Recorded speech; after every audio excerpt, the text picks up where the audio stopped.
നമസ്കാരം. ഉപനിഷത്ത് സെഷനിലേക്ക് വീണ്ടും ഏവർക്കും സ്വാഗതം. നമുക്ക് ആദ്യം മെഡിറ്റേഷൻ ചെയ്യാം. കണ്ണുകൾ അടച്ച് ശാന്തമായിരിക്കൂ.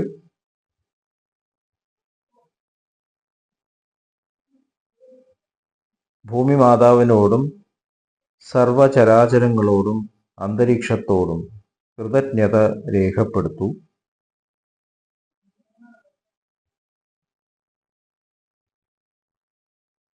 ഭൂമി മാതാവിൽ നിന്നുമുള്ള ഹീലിംഗ് എനർജി കാലുകളിലൂടെ പ്രവേശിച്ച് ശരീരം മുഴുവൻ വ്യാപിക്കുന്നതായും ശരീരത്തിലെ എല്ലാ ഭാഗങ്ങളെയും എല്ലാ കോശങ്ങളെയും റിലാക്സ് ചെയ്യാൻ സഹായിക്കുന്നതായും അനുഭവിക്കൂ.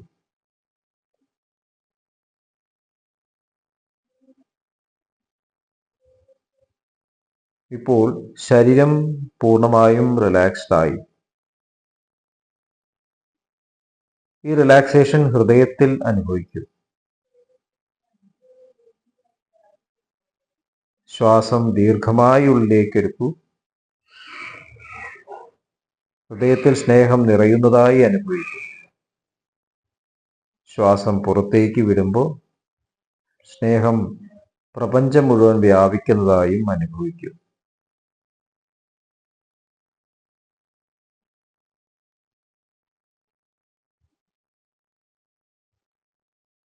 ഹൃദയത്തിൽ കുടികൊള്ളുന്ന സ്നേഹത്തിന്റെ സ്രോതസ്സിൽ നിന്നും ഉദ്ഭവിക്കുന്ന ദിവ്യപ്രകാശം മനസ്സിനെ ആകർഷിക്കുന്നതായി അനുഭവിക്കൂ.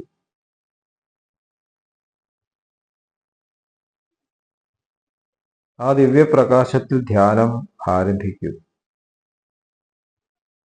മനസ്സിൽ ചിന്തകൾ വരുന്നുണ്ടെങ്കിൽ മൃദുവായി അവയെ അവഗണിക്കുക. ദിവ്യപ്രകാശത്തിൽ ധ്യാനം തുടരുക. Please start meditation.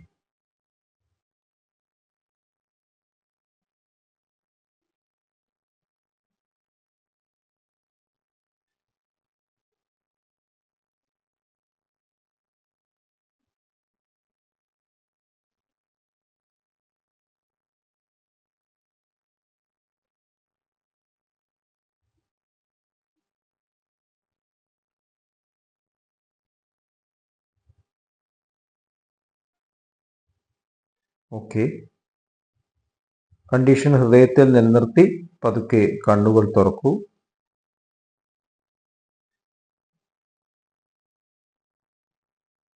എല്ലാവരെയും ഹാർദമായി ഹാർട്ട്ഫുൾനെസ് സഹജമാർഗ് മെഡിറ്റേഷൻ സിസ്റ്റത്തിലേക്ക് സ്വാഗതം ചെയ്യുന്നു. ഉപനിഷത്തുകൾ അതിൻ്റെ യഥാർത്ഥ അർത്ഥത്തിൽ മനസ്സിലാക്കണമെങ്കിൽ നമുക്ക് ഒരു സ്പിരിച്വൽ മാസ്റ്ററുടെ കീഴിൽ സാധന ചെയ്യേണ്ടത് അനിവാര്യമാണ്. ഹാർട്ട്ഫുൾനെസ് സഹജമാർഗ് സിസ്റ്റം വളരെ ലളിതമാണ്. എല്ലാവർക്കും പ്രാക്ടീസ് ചെയ്യാം. ഇത് പ്രത്യേകം ചാർജസ് ഒന്നുമില്ല. എല്ലാവരെയും വെൽക്കം ചെയ്യുന്നു. എങ്ങനെ ജോയിൻ ചെയ്യാം എന്നുള്ളതിൻ്റെ ഡീറ്റെയിൽസ് ഡിസ്ക്രിപ്ഷൻ ബോക്സിൽ കൊടുത്തിട്ടുണ്ട്. നമ്മൾ ഛാന്തോക്യ ഉപനിഷത്ത് തുടരുകയാണ്. 3-ാമത്തെ അധ്യായത്തിലെ 10-ാമത്തെ ഖണ്ഡം, 1-ാമത്തെ ശ്ലോകം. അഥ യത് പശ്ചമമൃതം തത്സാധ്യ ഉപജീവന്തി ബ്രഹ്മണാ മുഖേന ന വൈ ദേവാ അശ്നന്തി ന പിബന്ത്യേതദേവാമൃതം ദൃഷ്ട്വാ തുഷ്യന്തി. സാധ്യന്മാർ ബ്രഹ്മാവ് അവരുടെ മുഖമായ 5-ാമത്തെ അമൃതത്തിൽ, അതായത് ഉപനിഷത്തുകളിൽ ജീവിക്കുന്നു. ശരിക്കും ദേവന്മാർ ഭക്ഷിക്കുകയോ പാനം ചെയ്യുകയോ ചെയ്യുന്നില്ല. അവർ അമൃതം കാണുന്ന മാത്രയിൽ തൃപ്തരാകും. 2-ാമത്തേത് ത ഏതദേവ രൂപം അഭിസംവശന്ത്യേതസ്മാദ്രൂപാദുദ്യന്തി. ഇവ ആ രൂപത്തിൽ സൂര്യനിൽ പ്രവേശിക്കുകയും ആ രൂപം സൂര്യന്റെ മധ്യത്തിൽ വിറയ്ക്കുന്ന പോലെ തോന്നും. എന്നിട്ട് ആ രൂപത്തിൽ നിന്നും പുറത്തേക്ക് വരികയും ചെയ്യുന്നു. 3-ാമത്തേത് സ യ ഏതദേവമൃതം വേദ സാധ്യാനാമേവൈകോ ഭൂത്വാ ബ്രഹ്മണൈവ മുഖേനൈതദേവാമൃതം ദൃഷ്ട്വാ തുഷ്യന്തി. സദേതദേവ രൂപമഭിസംവശത്യേതസ്മാദ് രൂപാം രൂപാതുദേതി. ഈ അമൃതത്തെ ഇങ്ങനെ അറിയുന്നവൻ സാധ്യന്മാരിൽ ഒരുവനാവുകയും ബ്രഹ്മാവ് അവന്റെ മുഖം ആയി ആ അമൃതം ദർശിക്കുന്ന മാത്രയിൽ തൃപ്തരാകുകയും ചെയ്യുന്നു. അവർ ആ രൂപത്തിൽ പ്രവേശിക്കുകയും ആ രൂപത്തിൽ നിന്ന് പുറത്തേക്ക് വരികയും ചെയ്യുന്നു.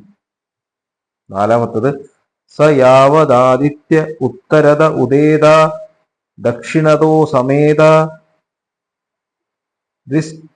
ദൃസ്താവദൂർധ്വം ഉദേതാർവഗസ് അസ്മമേത സാധ്യാനാമേവ താവദാധിപത്യം സ്വരാജ്യം പര്യേത. സൂര്യൻ വടക്കുതിച്ച് തെക്ക് അസ്തമിക്കുന്ന കാലം വരെ അതിന്റെ ഇരട്ടി സമയം അതിന്റെ ഉത്തുംഗതയിൽ ഉയരുകയും ആ ഉത്തമാവസ്ഥയിൽ അസ്തമിക്കുകയും ചെയ്യും. അത്രയും കാലം സാധ്യന്മാരുടെ മുകളിൽ ആധിപത്യം തുടരും. ഈ പ്രപഞ്ചങ്ങൾ എന്ന് പറയാം സ്പേസ് ടൈം ഡയമെൻഷനിൽ ആണ് സംഭവിക്കുന്നത്.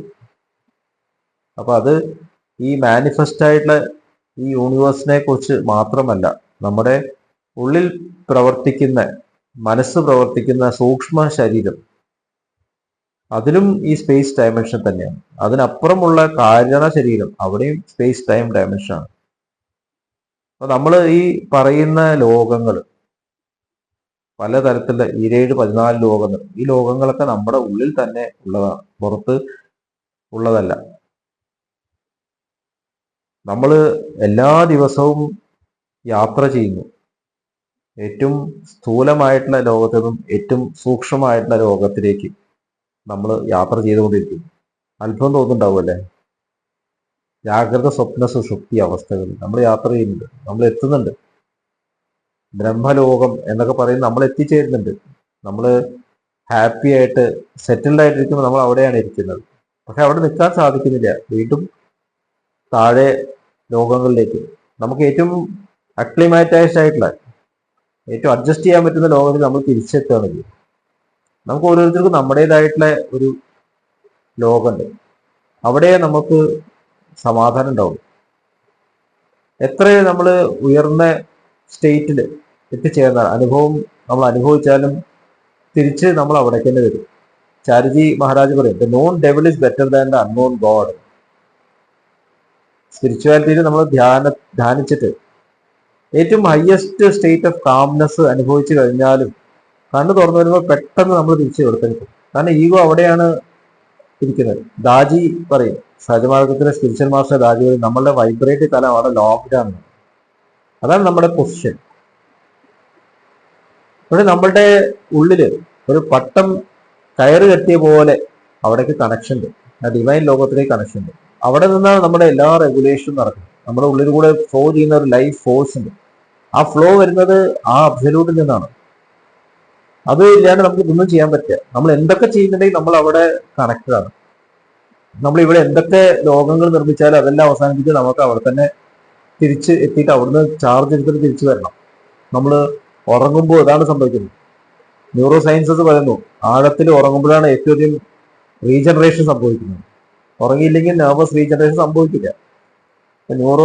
ന്യൂറോളജിക്കൽ പ്രോബ്ലം ഉള്ള ആൾക്കാർ നല്ലോണം ഉറങ്ങണം എന്ന് ആണ് പറയുന്നത്. അപ്പൊ ഉറങ്ങാതെ പ്രവർത്തിക്കരുത്. നമ്മുടെ ഒരു ആക്ടിവിറ്റി ആയി മാറും. വല്ലാതെ ആക്റ്റീവ് ആകുമ്പോൾ നമുക്ക് റീജനറേഷൻ സമയമില്ല, നമ്മൾ കണക്റ്റഡ് ആവുന്നില്ല. അപ്പൊ ആ കണക്ഷൻ ഇല്ലാത്തതുകൊണ്ടാണ് ആൾക്കാർ അങ്ങോട്ടും ഇങ്ങോട്ടും വഴിതെറ്റി പോകുന്നത്. എപ്പോഴും ഉണർന്നിരിക്കുന്ന ഈ ലോകത്തിൽ മാത്രം കണക്റ്റഡ് ആയിട്ടിരിക്കുക. അപ്പൊ ഇവിടെ പല ലോകങ്ങളെ പറ്റി ചാന്തോക്യ ഉപനിഷത്ത് പറയാം. ഈ ലോകത്തുനിന്ന് ഉയർന്നിട്ട് ഇപ്പോ നമ്മൾ ഇവിടെ തന്നെ നോക്കിയാലറിയാം, വർക്കേഴ്സ് ഉണ്ട്, ഫിലോസഫേഴ്സ് ഉണ്ട്, കവികളുണ്ട്, ഗായകന്മാരുണ്ട്, സ്പിരിച്വൽ സീക്കേഴ്സ് ഉണ്ട്. ഓരോരുത്തരും അവരവരുടെ ലോകത്തിൽ ഹാപ്പിയാണ്. ഒരു വീട്ടിൽ തന്നെ ഒരു 4-5 ആളുണ്ടെങ്കിൽ ഓരോരുത്തർ അവരവരുടെ ലോകത്തിൽ എനിക്കൊരു സ്പേസ് വേണം, നമ്മൾ അറിയാതെ പറയും. ആ സ്പേസിലേക്ക് നമ്മൾ ഇന്റർഫിയർ ചെയ്യുന്നത് ആർക്കും ഇഷ്ടമല്ല. അച്ഛനും അമ്മയും അവരവരുടെ സ്പേസ്, മക്കൾ വേറെ സ്പേസ്. അപ്പോൾ നോക്കുമ്പോൾ എല്ലാവരും കണക്റ്റഡ് ആണെന്ന് തോന്നും, പക്ഷെ ശരിക്കും കണക്റ്റഡ് അല്ല. എല്ലാവരും പല ലെവൽസിലാണ്, പല ലെവൽസ് ഓഫ് കോൺഷ്യസ്നസ് ഇതിനെയാണ് പറയുന്നത്. അപ്പൊ ഇതൊക്കെ സ്പേസ് ടൈം ഡയമെൻഷനാണ്. ചിലക്ക് സമാധാനം കുറേ നേരം നിൽക്കുന്നു, ചിലക്ക് കുറച്ചു നേരം നിൽക്കുന്നുള്ളൂ. അപ്പൊ ബ്രഹ്മാവിന്റെ എക്സാമ്പിൾ ആണ് ഇവിടെ പറയുന്നത്. ബ്രഹ്മാവിന് കുറേ കാലം കൊണ്ട് സൃഷ്ടി എന്നാ പറയുന്നത്. അത് കഴിഞ്ഞിട്ടേ അദ്ദേഹത്തിന് റിട്ടേൺ ചെയ്യാൻ പറ്റുള്ളൂ. പക്ഷെ തിരിച്ചു പോയേ പറ്റുള്ളൂ. കാരണം പൂർണ്ണമായിട്ടുള്ള നോളജ് വന്നിട്ടില്ല. ഇപ്പൊ ശാന്തോക്യോപനിഷത്ത് വളരെ വ്യക്തമായിട്ട് പറയുന്നു, നമ്മൾ ദർശിക്കുന്ന മാത്രയില്, കാണുന്ന മാത്രമേ സംതൃപ്തരായിട്ട് കാര്യമില്ല.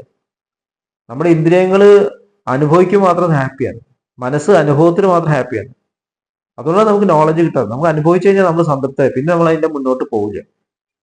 ഭക്ഷണം കഴിച്ചു സംതൃപ്തരായി, പഠിച്ചു നോളജ് കിട്ടി, മാർക്ക് കിട്ടി, ജോലി കിട്ടി, സംതൃപ്തരായി. പക്ഷെ അതിന്റെ ആഴത്തിലേക്ക് നമ്മൾ മെർജ് ചെയ്യുന്നില്ല. ഒരിക്കലും അതൊന്ന് സെപ്പറേറ്റ് ചെയ്യാത്ത രീതിയിൽ ആ അറിവുമായിട്ട് നമ്മൾ സംയോജിച്ചു കഴിഞ്ഞാൽ പിന്നെ വീണ്ടും ആ അനുഭവം അനുഭവിക്കേണ്ടി വരില്ല. അപ്പൊ ഇതാണ് നമ്മൾ ഇന്ദ്രിയങ്ങളിലൂടെ അനുഭവത്തിൽ കുടുങ്ങുമ്പോൾ ഉണ്ടാവുന്ന ഇഷ്യൂ. അതുകൊണ്ടാണ് നമ്മൾ ലോകങ്ങളിൽ കിടക്കുന്നത്. നമ്മൾ എന്തൊക്കെ അനുഭവിക്കുകയാണെങ്കിലും ദേവന്മാരാണത് ശരിക്കും അനുഭവിക്കുന്നത്. ദേവന്മാർ എന്ന് പറഞ്ഞാൽ നമ്മുടെ ഉള്ളിലുള്ള ഇന്ദ്രിയങ്ങളും മനസ്സും, അതൊക്കെയാണ് ദേവന്മാരെന്ന് പറയുന്നത്. ആധ്യാത്മികത, അവിടെയാണ് നമ്മുടെ അനുഭവങ്ങളുള്ളത്. അപ്പൊ അനുഭവങ്ങളെ ട്രാൻസെൻഡ് ചെയ്യണം എന്ന് സഹജമാർഗം പഠിപ്പിക്കുന്നു. അനുഭവങ്ങൾ എങ്ങനെ ട്രാൻസെൻഡ് ചെയ്യുക? റെഗുലർ ആയിട്ടുള്ള സാധന ചെയ്യുക, മെഡിറ്റേഷൻ ചെയ്യുക. മെഡിറ്റേഷനിൽ നിന്ന് മെഡിറ്റേറ്റീവ് സ്റ്റേറ്റിൽ നമ്മൾ കണക്ട് ചെയ്യണമെന്ന്. അത് അനുഭവത്തിലല്ല കണക്ട് ചെയ്യേണ്ടത്. പലർക്കും അനുഭവങ്ങളാണ് ഇതിന്ന് കിട്ടുന്ന ഡിവിഡിൽ നിന്ന് തെറ്റിദ്ധാരണ ഉണ്ടാവും. അപ്പോഴാണ് ഓരോ ലോകങ്ങളിൽ പോയി നിൽക്കുന്നത്. നമ്മൾ സ്ക്രിപ്റ്റേഴ്സ് എടുത്ത് നോക്കിക്കഴിഞ്ഞാൽ ഓരോ ഋഷിമാർ ഓരോ സ്റ്റേറ്റിൽ അവിടുന്ന് കണ്ടിന്യൂ ചെയ്യാൻ പറ്റാത്ത തങ്ങി നിൽക്കുന്നത് കാണാം. അവധൂത ഗതി എന്നാണ് ബാബുജി മഹാരാജ്. ഇനി മുന്നോട്ട് പോകാനില്ല. മിറക്കിൾസ് കാണിക്കുന്നു, ചിലർ ആയുസ് കുറെ കാലം നീട്ടുന്നു, ചിലർ ടെലിപ്പതി നടത്തുന്നു, ചിലർ ട്രാൻസ്മ്യൂട്ടേഷൻ മെറ്റൽസ് അങ്ങോട്ടോട് മാറ്റുന്നു. കംപ്ലീറ്റ് വർക്ക്സ് ഓഫ് വിവേകാനന്ദ, അതിലൊരു എപ്പിസോഡ് ഉണ്ട്.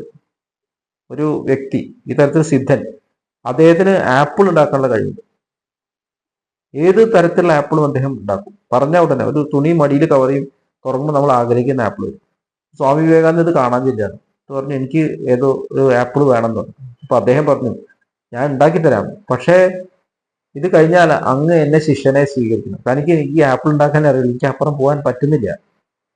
അതുപോലെ തന്നെ ലിവിങ് വിത്ത് ഹിമാലയൻ മാസ്റ്റേഴ്സ് എന്നുള്ള ഗ്രന്ഥത്തിൽ സ്വാമി രാമ അദ്ദേഹത്തിന്റെ ഗുരുനാഥനോട് പറയുന്നുണ്ട്, വേറൊരു മാസ്റ്റർ ഉണ്ട്, അദ്ദേഹം വായന്ന് തീ ഉൽപ്പാദിപ്പിക്കുന്നുണ്ട്, ഞാൻ അദ്ദേഹത്തിന്റെ അടുത്തേക്ക് പോകാന്ന്.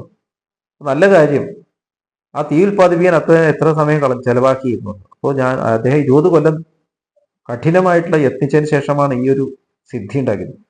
അപ്പൊ ഈ മാസ്റ്റർ പറഞ്ഞു, എനിക്കൊരു തീപ്പെട്ടി ഇതാ, ഞാൻ ഇപ്പൊ തന്നെ തീ ഉണ്ടാക്കി തരാം. അപ്പൊ ഇതാണ് നമ്മളുടെ പ്രശ്നം. നമ്മൾക്ക് അനുഭവത്തില് നമ്മൾക്ക് മിറക്കിൾസ് വേണം, നമുക്ക് ആരെയും കാണണം, നമ്മൾ തന്നെ അനുഭവിക്കണം, എന്നിട്ട് അതിൽ നമ്മൾ സന്തോഷിക്കുക. പക്ഷെ അത് ടെമ്പററിയാണ്. അതാണ് ഇവിടെ പറയുന്നത്, അത് ടെമ്പററിയാണ്. അത് കഴിഞ്ഞാൽ വീണ്ടും വരേണ്ടി വരും. സൂര്യൻ ഉദിച്ച് അസ്തമിക്കും. അത് പല പല ലെവൽസിൽ അത് പറയുകയാണ്. ഏത് ലെവലായാലും ഒരു കാര്യം മനസ്സിലാവും, ഇത് ട്രാൻസെൻഡ് സ്പേസ് ടൈം ഡയമെൻഷൻ മാത്രമാണ് ഈ പറയുന്നത് മുഴുവൻ. നമുക്ക് സ്പേസ് ടൈം ഡയമെൻഷൻ കടന്നു പോകണം. അതെങ്ങനെയാണ് പോകേണ്ടത്? മെർജ് ചെയ്യണം. നമുക്ക് ആദ്യമോളം ആധിപത്യം വേണ്ട. ഇതാണ് ഇവിടെ ആധിപത്യം എന്നുള്ള വാക്ക് പറയുന്നത്. അത്രയും കാലം ആധിപത്യം സ്ഥാപിച്ച് അവിടുന്ന് പിന്നെയും തിരിച്ച് പോകേണ്ടി വരും. നമ്മളിവിടെ ലോകം ഭരിക്കുമ്പോൾ ലോകത്തിലെ ആധിപത്യം നമുക്ക് നിലനിർത്തിയിട്ട് കുറെ കാലം സുഖിക്കാം. രാവണൻ ഉണ്ടായിരുന്നു, ഹിറ്റ്ലർ ഉണ്ടായിരുന്നു, രാജാക്കന്മാരുണ്ടായിരുന്നു, ആധിപത്യം സ്ഥാപിച്ചു, അവരവിടെ പോയി. പിന്നെ ആധിപത്യം സ്ഥാപിക്കാൻ പ്രജകളില്ല. അതുപോലെ നമ്മൾ സ്പിരിച്വൽ വേൾഡിൽ വന്നിട്ട് നമുക്ക് ആൾക്കാരുടെ മുകളിൽ ലോകത്തിന് മുകളിൽ ആധിപത്യം സ്ഥാപിക്കാം. പക്ഷേ അത് കഴിഞ്ഞ് തിരിച്ചുകൊണ്ട് ആ പൊസിഷനിലേക്ക് വേറെ ആൾ കടന്നു വരും, ഫങ്ഷണറീസ്. പിന്നെയും സൈക്കിൾ കടന്നു പോയി പൂർണ്ണജ്ഞാനത്തിലേക്ക് എത്തണം. പൂർണ്ണജ്ഞാനം എന്ന് പറഞ്ഞാൽ ബ്രഹ്മാവിന്റെ സ്റ്റേറ്റും കൂടി കടക്കണം.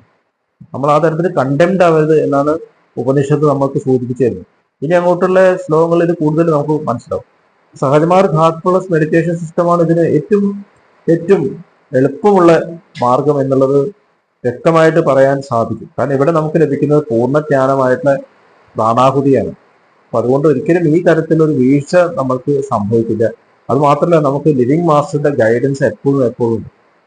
ഇത്രയും പറഞ്ഞുകൊണ്ട് ഇന്നത്തെ സെഷൻ അവസാനിപ്പിക്കുന്നു. എല്ലാവരെയും വീണ്ടും ഈ അത്ഭുതകരമായിട്ടുള്ള സഹജമാർഗ് ഹാർട്ട്ഫുൾനെസ് മെഡിറ്റേഷൻ സിസ്റ്റത്തിലേക്ക് സ്വാഗതം ചെയ്യുന്നു. അടുത്ത സെഷൻ വരേക്കും വിടവാങ്ങുന്നു.